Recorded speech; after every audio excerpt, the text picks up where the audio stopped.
Anyways, this video isn't criticizing racing video games. Rather, it's poking fun at non-car people who play racing games, but create misconceptions about how cars work in real life due to playing these games. I'll repeat it again, this video is not criticizing video games, but how they accidentally make non-car people think that's how cars actually work in real life. Anyways, on with the video. Alright, so how many times have you started up your favorite racing game only to have your non-car friend immediately pick the Bugatti Veyron? Whenever you ask them why, they always answer with, it's the fastest car in the world, right?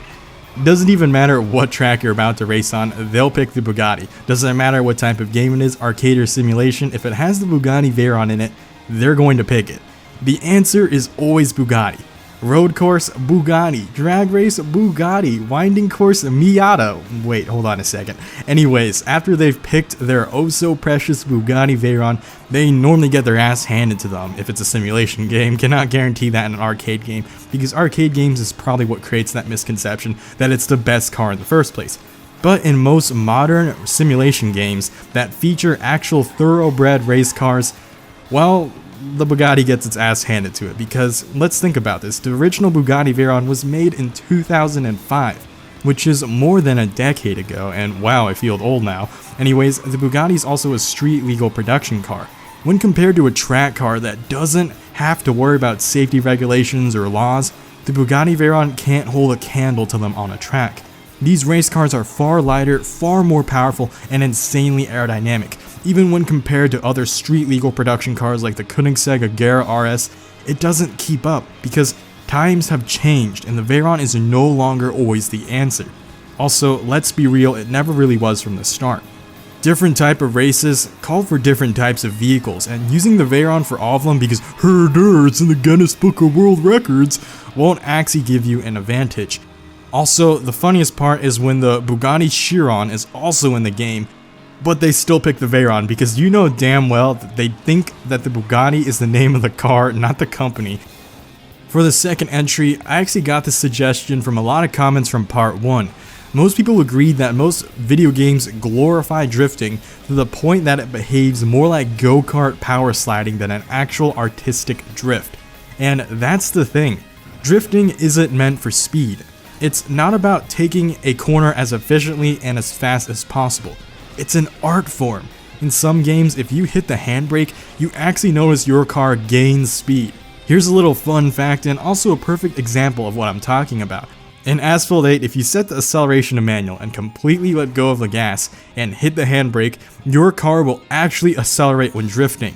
This obviously makes no sense since you are literally not pressing the gas pedal, yet it gains speed while turning, which is extremely counterintuitive to real-life physics.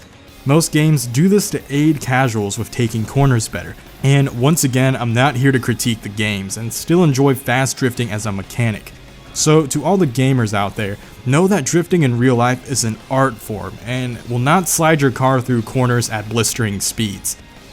For most games like FPS or RPGs, a keyboard allows more precise movements and allows access to a wider variety of inputs, so it's without a doubt better than a controller. However, for racing games, it's the opposite. Also, before someone says, "Lol, you stupid peasants, I have a steering wheel setup." Cool, no one cares. I'm making this video for your average gamer, not the hardcore racing fan. For the average gamer on a budget, I'll explain why controllers are easier for racing games. Unlike FPS games, racing games actually achieve better precision from a controller compared to a keyboard. This is mostly due to the controller possessing multiple levels of sensitivity in its inputs. For example, when you press the trigger lightly, your car will apply throttle lightly. If you hold it all the way down, then the car will use all of its throttle. The same goes for the analog sticks. Whereas on the keyboard, if you input a direction, the car will commit 100% to that direction. And if you apply throttle, once again, it'll commit 100% to the throttle. The reason this is bad is because it makes your car jitter about in the corners and wheel spin a lot when you're launching it. It's not impossible to play racing games with a keyboard. I do it all the time. Not because I enjoy it, but mostly because I'm a lazy masochist who got bored of using a controller and can't be bothered to spend 30 seconds to set one up for my PC. In a real life example, imagine you're at an actual racetrack with a race car and you could only do 100% throttle and 100% steering input, no gradual transition, just the wheel just magically turns all the way to the right or left. Chances are you'll probably plow right into a wall after the first corner due to lack of control.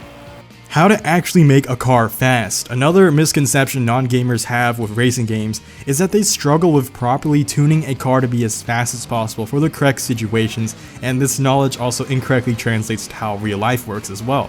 For most people, they have a general understanding of more horsepower and less weight is better. However, it goes much deeper than that. Other factors such as assist, gearing, downforce, suspension, and so much more all affect how fast or slow your car will behave for the situation you're using it in.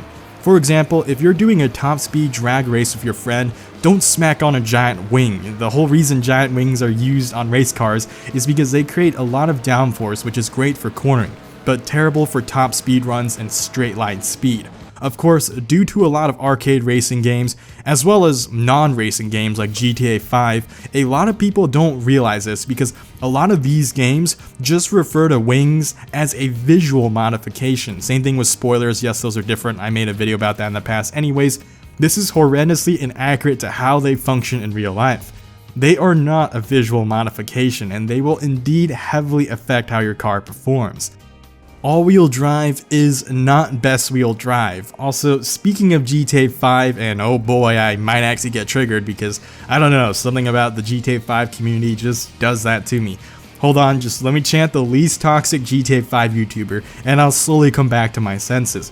Bruhy1322, Bruhy1322, I think that's how you say that, his name. I'm so sorry. Wholesome, actual non-clickbait GTA 5 content. That's just what I gotta think about, just gotta keep chanting his name in my head while I do this. Alright, I think I'm good. Anyways, this entry is about how a lot of cars in Grand Theft Auto 5 are set to all-wheel drive, despite the real-life counterparts that they're based on are actually rear-wheel drive.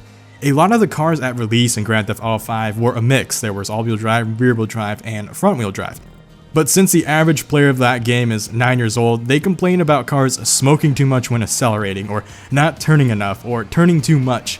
This obviously was not Rockstar's fault, but rather just uninformed players who don't even possess the most basic common sense about how cars work.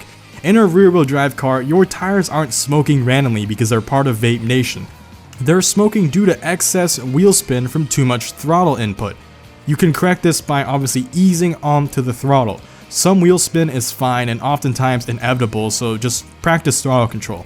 Also, when your car turns too much, that's referred to oversteering, which is common for rear-wheel drive cars. Once again, don't overcorrect, learn how to handle properly. For front-wheel drive cars, they experience something known as understeering, which is that stiff boat-like feeling you get when turning, the whole it's not turning enough. Of course, instead of expecting the player base to learn these basic understandings of how cars work and physics in general, Rockstar ended up just dummy-proofing the cars in the game by adding a lot more all-wheel drive cars to the game. And you know what? Whatever, it's not a racing game. Anyway, we all know that the reason they're doing this is to cater to as many players as possible because they want your sweet cash with all the shark cards. Once again, I'll say it again, this video is not criticizing the games themselves, so if you do play Grand Theft Auto 5, I'm not expecting Grand Theft Auto 5 to perfect these principles because it's not even a racing game, and even if it were, it doesn't matter. What I wanted you to take away from this video is that know that the cars and how they behave in the game is not always an accurate representation of how they behave in real life. Sometimes even simulation games get it wrong. And I hope this cleared up some misconceptions you may have had if you're a non-car person watching this video. If you're new here and enjoy a channel that mostly uploads stuff about cars, make sure to subscribe. As always, thanks for watching and see y'all next time. Bladed Angel out.